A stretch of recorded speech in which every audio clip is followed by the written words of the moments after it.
तारीख से phase 2 start हो चुका है और आज 24 तारीख है। 23 तारीख तक फेज़ 2 का जो है आधे से ज़्यादा जो है पार्ट कंप्लीट हो चुका है। फेज़ 2 का थोड़ा सा फेज़ 2 के पेपर और रह गए हैं और मैंने आपसे पहले स्टार्टिंग में प्रॉमिस कर दिया था कि अगर ज़रा सा भी चेंजेस देखने को मिलेगा एग्ज़ाम के किसी भी पैटर्न में तो मैं आपको पहले इन्फॉर्म कर दूंगा। और अब पैटर्न चेंज देखने को मिल चुका है। तो फेज़ 3 वाले जितने भी हैं या फिर फेज़ 4 में जिनका पेपर हो सकता है या वो स्टूडेंट जिनका पेपर अभी नहीं हुआ है फेज़ 2 में, उनके लिए ये सबसे मोस्ट इंपॉर्टेंट वीडियो है। इसको पूरा एंड तक देखोगे आपके लिए बहुत बेनिफिट होगा। जितने भी अभी तक एग्ज़ाम गए हैं उनका एक कंपाइलेशन लेकर मैं मोस्ट इंपॉर्टेंट वीडियो लेकर आया हूँ ये वाली। इसको बिना स्किप किए देखोगे आपको जितने भी मोस्ट इंपॉर्टेंट टॉपिक्स हैं वो सारे कवर हो जाएंगे और आप इसको नोट करते हुए चलोगे तो आपके 7 से 8 नंबर आराम से इंक्रीज़ हो जाएंगे। वीडियो शुरू करने से पहले आप सभी को बताना चाहता हूँ किसी भी एग्ज़ाम की अगर आप अच्छे से प्रिपरेशन करना चाहते हैं तो मॉक टेस्ट सबसे ज़्यादा ज़रूरी होते हैं। और अगर आपके कॉन्सेप्ट कितने भी क्लियर कर लिए मगर अगर मॉक टेस्ट नहीं लगाए तो आपकी प्रिपरेशन कहीं ना कहीं अधूरी रह जाएगी। तो टेक्स्ट बुक आपके लिए लेकर आया एनटीपीसी के 162 टेस्ट और ग्रुप डी का जिनका एग्ज़ाम है उनके लिए 170 टेस्ट। और ये सभी आपको न्यू ईयर के ऑफर में पूरे साल के लिए 299 रुपये का पास है जो ईयरली पास है, जिसमें 12,000 से ऊपर आपको टेस्ट मिलेंगे। अगर आप इस टेस्ट में great IQ coupon code apply करते हैं तो आपको 30 रुपये का यानी 10% डिस्काउंट और मिलेगा। इसी के साथ साथ आपके लिए देख रहे हैं आप ये टेक्स्ट बुक जो है 349 में कोचिंग में लेकर आया है, इसको आप ज्वाइन कर सकते हैं। ज़्यादा जानकारी के लिए आप जो टेक्स्ट बुक विजिट कर सकते हैं, इन सब का लिंक डिस्क्रिप्शन में आप चेक कर सकते हैं। फेज़ 2 का एग्ज़ाम जो है 16 तारीख से स्टार्ट हुआ था और 23 तारीख तक फेज़ 2 के रेगुलर एग्ज़ाम चले। 16, 17, 18 को कोई चेंजेस नहीं देखने को मिला था मगर 19 तारीख के फर्स्ट शिफ्ट से थोड़े डीप क्वेश्चन आने स्टार्ट हो गए थे। तो 19 की फर्स्ट शिफ्ट में अच्छे क्वेश्चन आए थे और अभी 22 की भी शिफ्ट में और 23 की जो शिफ्ट गई है यानी कल की अच्छे क्वेश्चन देखने को मिले हैं। अब ये चेंजेस क्या है वो फेज़ 3 के लिए, फेज़ 4 में जिनका एग्ज़ाम है उनके लिए और जिनका एग्ज़ाम फेज़ 2 में नहीं हुआ है उनके लिए मोस्ट इंपॉर्टेंट वीडियो है। ये टॉपिक्स आपको ज़रूर करने हैं। वैसे तो क्वेश्चंस अलग अलग आते रहते हैं मगर कुछ क्वेश्चंस ऐसे हैं जो रिपीटेड आ रहे हैं बहुत ज़्यादा, ठीक है। और वो टॉपिक बहुत ज़्यादा इंपॉर्टेंट है, उसको मैं आपको इस वीडियो में बताऊंगा। और उसके बाद मैं आपको ये भी बताऊंगा कि उन टॉपिक्स को करना कहाँ से। जब फेज़ 1 हुआ था हमारा तो ज्योग्राफी के क्वेश्चन कम आ रहे थे। अभी ज्योग्राफी की 2 चीज़ें पकड़ में आई हैं जो सबसे ज़्यादा पूछी जा रही हैं, क्योंकि रिव्यूज़ तो मैं ही लेता हूँ सेंटर पे जाके, काफ़ी सारे बच्चों से मिलता हूँ, वहाँ पे माहौल पता चलता है मुझे एग्ज़ाम का। तो ज्योग्राफी में अगर मैं बोलूँ ज्योग्राफी में तो आपको 2 टॉपिक हैं जो अच्छे तरीके से कंप्लीट करने हैं।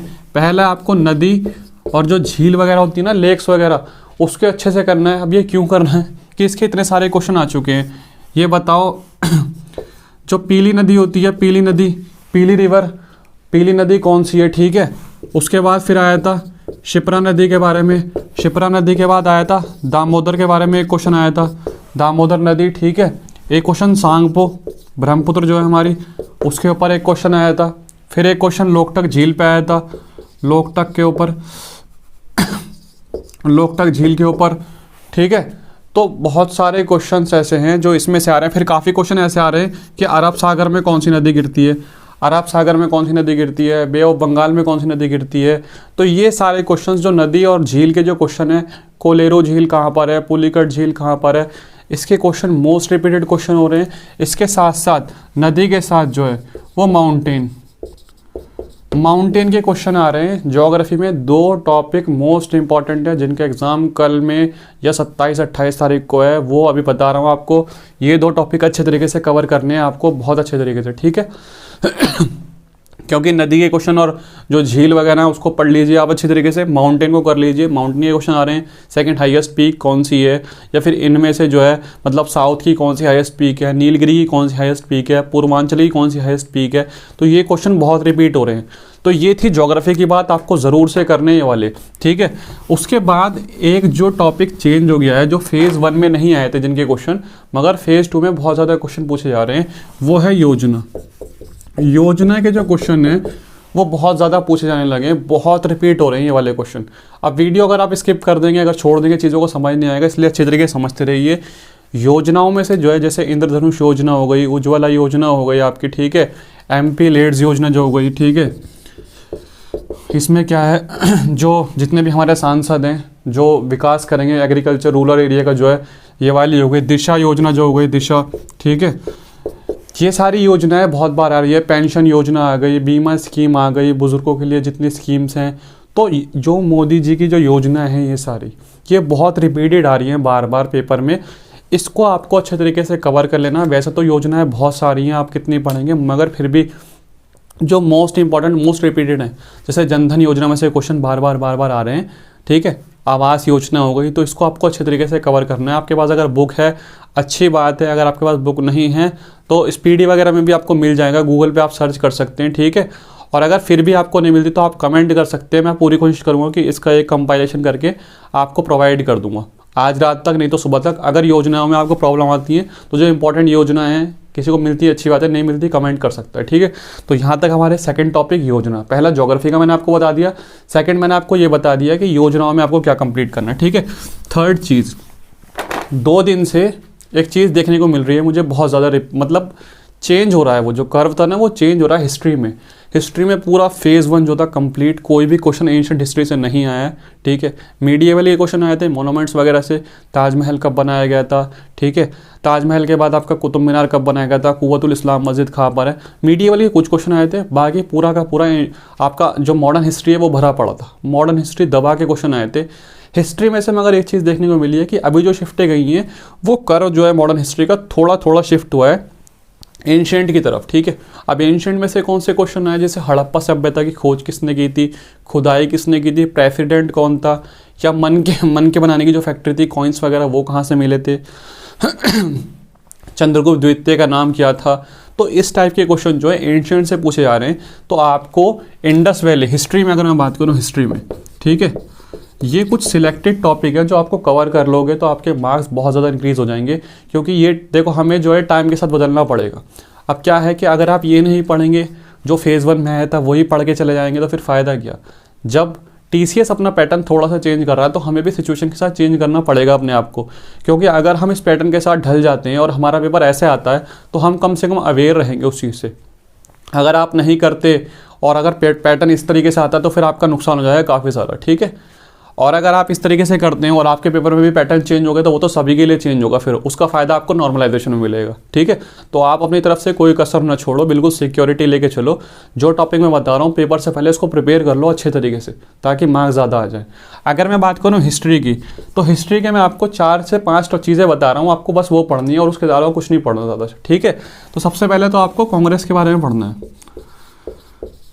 कांग्रेस के बारे में क्या पढ़ना है, कांग्रेस के जितने भी प्रेसिडेंट थे यानी अधिवेशन जो हुए कांग्रेस के वो कहाँ पर हुए। जैसे क्वेश्चंस में बार क्वेश्चन आ रहे हैं और पैटर्न सिमिलर है। पैटर्न सिमिलर का मतलब क्या है कि ये पूछा जाता है कि बताओ पहले मुस्लिम अध्यक्ष कौन से थे, पहले अंग्रेज अध्यक्ष कौन से थे, पहली बार गांव में कब हुआ था। जैसे अभी क्वेश्चन आया था पहली बार गांव सत्र पे कब हुआ था, तो 1937 में फैजपुर में हुआ था, ठीक है। एक क्वेश्चन आया था कि बताओ पहली जो फीमेल थी वो प्रेसिडेंट कौन थी। तो कांग्रेस के जो प्रेसिडेंट वगैरह हैं, कांग्रेस के अधिवेशन कहाँ पर हुए हैं, स्वराज की मांग कब रखी गई थी, स्वदेशी की मांग कब रखी गई थी, लखनऊ अधिवेशन कब हुआ था, ठीक है। इस तरीके से कांग्रेस स्प्लिट कब हुई थी, कांग्रेस वापस कब जुड़ी थी, ठीक है।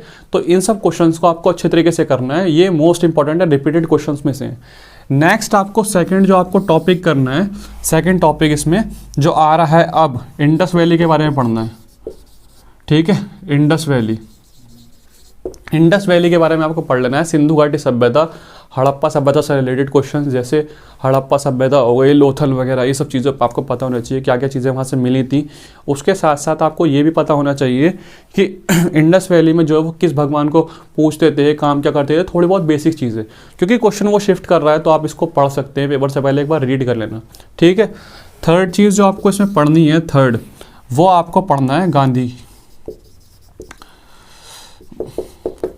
जी के बारे में। काफ़ी क्वेश्चन रिपीटेड हुए हैं, हो सकता है कि ना आए आपके पेपर में मगर बहुत सारे शिफ्टों में आ चुके हैं। कौन सा चंपारण आंदोलन कब किया था, भूख हड़ताल कब शुरू की थी, असहयोग आंदोलन, ठीक है, करो या मरो, इस तरीके के बहुत सारे क्वेश्चंस हैं गांधी जी से रिलेटेड जो पेपर में बार बार रिपीटेड हैं।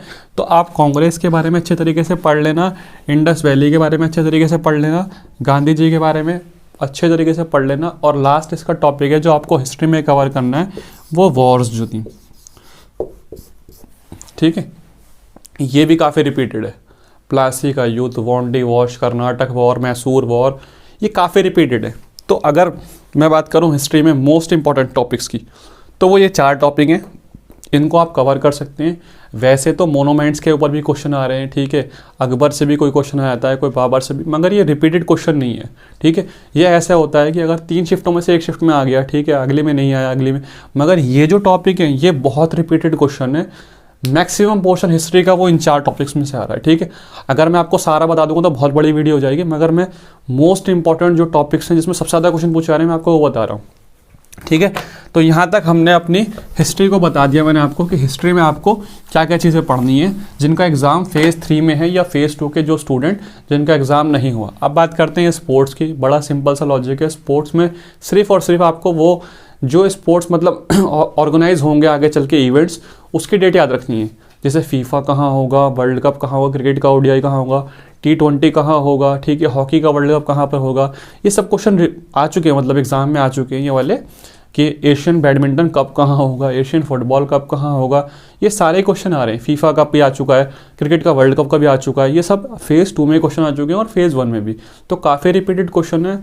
इसके लिए मैं आपको सेंड भी कर दूंगा, चाहे मैं एक PDF के थ्रू या फिर एक पिक जो है स्पीडी है, स्पीडी में से मैं एक पिक क्लिक करके दे दूंगा, जिनके पास नहीं है वो उसमें से पढ़ सकते हैं, ठीक है। तो मैं आपको सेंड कर दूंगा टेलीग्राम पे वो पिक जो है स्पोर्ट्स के इवेंट्स की, आप उसमें से पढ़ लेना ईजिली।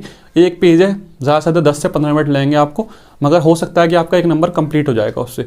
तो यहाँ तक स्पोर्ट्स का भी हो गया। चलते हैं हम थोड़ा सा इसके आगे, और आगे चल के मैं बात करूँगा कि DRDO, इसरो और बार्क, इससे क्वेश्चन आ रहे हैं, बार बार रिपीट हो रहे हैं, ठीक है। एक क्वेश्चन इसमें से आता है, या तो इसमें से आएगा या न्यूक्लियर पावर प्लांट में से आएगा, और एक मिसाइल में से तो 100% कन्फर्म है, 110% आपका मिसाइल में से कोई ना कोई क्वेश्चन आ रहा है, मिसाइल या मिशन से एक क्वेश्चन फिक्स है बिल्कुल, ठीक है। अब मिसाइल में से कौन से क्वेश्चन आ रहे हैं? मिसाइल होती है कई टाइप की अलग अलग, जैसे रिमोट सेंसिंग अलग होती है, कम्युनिकेशन अलग होती है, ठीक है। तो इन सब के टाइप्स हैं अलग अलग, मून मिशन अलग है, सोलर मिशन अलग है, ठीक है। तो ये सब चीज़ें अलग अलग होती हैं मिसाइल्स। तो अब वो क्या कर रहा है, उसका पैटर्न इस तरीके से है कि जो भी मिसाइल पहले लॉन्च हुई थी, मतलब जो जैसे मून मिशन था या चंद्रयान है या फिर रिमोट सेंसिंग फर्स्ट सैटेलाइट कौन सी थी, इस तरीके के सैटेलाइट के लिए पूछ रहा है वो। तो इसको आप सैटेलाइट जो फर्स्ट वाली थी वो कवर कर सकते हैं। इसकी भी मैं आपको पिक सेंड कर दूंगा टेलीग्राम ग्रुप में, ताकि इजी पड़ जाए, ठीक है। मनोहर पांडे की बुक में काफ़ी सारी सैटेलाइट लिखी हैं, तो मैं उसमें क्या करूंगा, उसमें मैं ब्लू टिक कर दूंगा, और उसके ब्लू टिक करने के बाद आपको एक अच्छे से 15 से 16 मिसाइल के नाम जो है वो सेंड करूंगा, आप उसको कर सकते हैं, ठीक है। यहाँ तक मिसाइल क्लियर हो गया। स्पोर्ट्स का भी सेंड कर दूंगा आपको इवेंट्स, मैं मिसाइल के भी सेंड कर दूंगा कौन कौन से मिसाइल इंपॉर्टेंट है। नेक्स्ट, अगर हम बात करें इसरो के बारे में, इसरो के बारे में जो इसरो के लेटेस्ट जितने भी 2019 या 18 से लेकर 2018 से लेकर 20 तक जितने भी इवेंट्स हुए उसको आप गूगल पे पढ़ सकते हो, उसको कर लेना, ठीक है। अगर किसी का एग्ज़ाम फेज़ 3 में है, फेज़ 3 में या 30 तारीख को किसी के पास अगर टाइम है, या फेज़ 4 में है, तो इन तीनों को एक बार जो है विकीपीडिया पे पढ़ लो आप। इससे अच्छा कहीं नहीं मिलेगा। अगर आप 30 मिनट भी एक चीज़ को देते हो, 30 मिनट, ठीक है, तो आपका 1.5 घंटे में तीनों कंप्लीट हो जाएंगे। 1.5 से 2 घंटा दे लो, विकीपीडिया से अच्छा किसी बुक में नहीं मिलेगा। काफ़ी कंटेंट है, सब कवर हो जाएगा, ठीक है। ये मेरी बहुत अच्छी एडवाइस है आप सभी लोगों के लिए, इसको फॉलो करोगे आप, काफ़ी हेल्प मिल जाएगी। तो यहाँ तक हमारा ये चीज़ कंप्लीट हो जाती है। अब हम बात करते हैं इंटरनेशनल ऑर्गेनाइजेशन की, यानी हेडक्वार्टर्स वगैरह UN यूनेस्को की। तो सारे हेडक्वार्टर्स एक तरफ और खाली UNO एक तरफ, ठीक है। इतने क्वेश्चन, अगर एक क्वेश्चन आता है कि WHO से रिलेटेड, तो एक क्वेश्चन आएगा UN से। तो ये सारे के सारे हेडक्वार्टर जितने भी हैं, सारे हेडक्वार्टर्स ये तो एक साइड है, और खाली UN के बारे में आपको पढ़ना है एक तरफ। UN से इतने क्वेश्चन मतलब रिपीटेड हो रहे हैं कि इंडिया कितनी बार उसका नॉन परमानेंट मेंबर बन चुका है, सिक्योरिटी काउंसिल के हेड कौन है, ठीक है, इसके फर्स्ट जो प्रेसिडेंट थे वो कौन थे, चेयरमैन, ठीक है। इस तरीके से UN से क्वेश्चन काफ़ी सारे आ रहे हैं, रिपीटेड हो रहे हैं। कितनी इसकी ऑफिशियल लैंग्वेज है, या बताओ कौन सा इसका परमानेंट मेंबर नहीं है, कौन सी इसकी ऑफिशियल लैंग्वेज नहीं है। तो UN तो एक स्पेसिफिक बन गया, इसको तो आपको बहुत अच्छे से कवर करना है, बहुत ढंग से बिल्कुल, क्योंकि एक नंबर आपका 100% पक्का हो जाएगा यहाँ से। अगर आप इसको सिर्फ ये याद कर लोगे कि UN कब बना था, प्रेसिडेंट कौन है, तो उससे काम नहीं चलेगा। थोड़ा सा एक्स्ट्रा इन्फॉर्मेशन, जैसे कि इसकी लैंग्वेज कौन सी है, परमानेंट मेंबर कौन से, नॉन परमानेंट मेंबर कौन से, इंडिया कितनी बार नॉन परमानेंट मेंबर बन चुका है, India first time non permanent member कब बना था, India last time non permanent member कब बना था, ठीक है। इस तरीके से आपको थोड़ा अपने से दिमाग से अपने उसको सोच के अपनी चीज़ों को, ठीक है, एग्जामिनर के दिमाग को कि क्वेश्चन रिपीटेड हो रहे हैं तो यहाँ से यूएन को कवर करना है, और जो सारे हेड क्वार्टर्स हैं इसके हेड क्वार्टर्स, इसके हेड, ठीक है, और इसके टोटल जो मेंबर हैं, टोटल मेंबर्स, ठीक है, इसके हेड क्वार्टर्स, इसके हेड, टोटल मेंबर, और ये जो है कब स्थापित हुआ था, यानी फाउंडेशन जो इसकी हुई थी वो कब हुई थी, वो आपको अच्छे तरीके से करना है। और लास्ट में आपको ये भी चीज़ याद कर लेनी है कि इसका लास्ट मेंबर कौन था, ठीक है, तो ये आपको पता होना चाहिए। या फिर कौन कौन सा एग्जिट कर गया है, जैसे ओपेक में से कौन कौन से देश निकल चुके हैं, या फिर जैसे ब्रेग्जिट में से अभी कौन सा निकल चुका है, ठीक है, ब्रेग्जिट जो हुआ था उसमें मतलब यूरोपियन यूनियन में कौन निकल चुका है, लास्ट मेंबर उसका भी कौन सा ऐड हुआ था, यूएन का लास्ट मेंबर कौन था, तो ये चीज़ें आपको पता होनी चाहिए। ये पेपर में रिपीट हो रही हैं, तो ये मैं वो चीज़ें बता रहा हूँ जो सारे शिफ्टों में काफ़ी ज़्यादा रिपीटेड हुई हैं।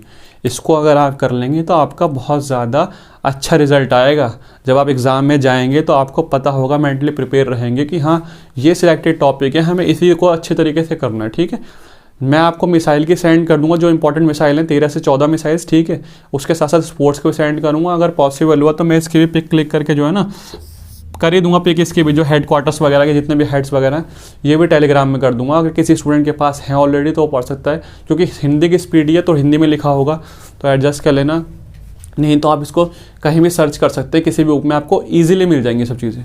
यहाँ तक अगर आपको बात समझ में आ गई है तो आप इसके थोड़ा सा आगे चलते हैं। और बात करी जाए आपकी साइंस की, तो साइंस में कोई फिक्स पैटर्न नहीं है। हाँ, बायोलॉजी में फिक्स पैटर्न है, जो काफ़ी सारे क्वेश्चन आ रहे हैं।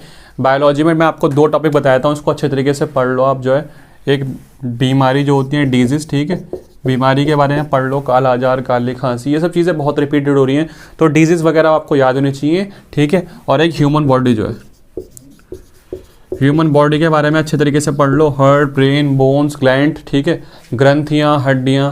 जैसे अभी परसों के पेपर में आया था आपके पास क्वेश्चन, एक शिफ्ट में, सुबह की शिफ्ट में क्वेश्चन आया कि सबसे बड़ी जो ग्रंथि होती है वो कौन सी होती है, शाम की शिफ्ट में क्वेश्चन आ गया सबसे बड़ी हड्डी जो होती है वो कौन सी होती है शरीर की। तो ये ह्यूमन बॉडी और बीमारी बायोलॉजी में पढ़ सकते हो, बाकी कोई पैटर्न फिक्स नहीं है साइंस का।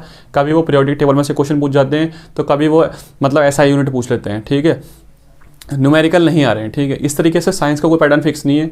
डांस की फॉर्म हो गई, आपके छोटे छोटे फेस्टिवल हो गए, ठीक है, जनजाति हो गई, इसका पैटर्न फिक्स नहीं है, किसी शिफ्ट में आता है किसी में नहीं आता। तो उस पर फोकस करने के बजाय मैं आपको एडवाइस दूंगा कि ये जो सिलेक्टेड टॉपिक हैं इस पर फोकस करो, रिपीटेड क्वेश्चन इसमें से आ रहे हैं, ठीक है।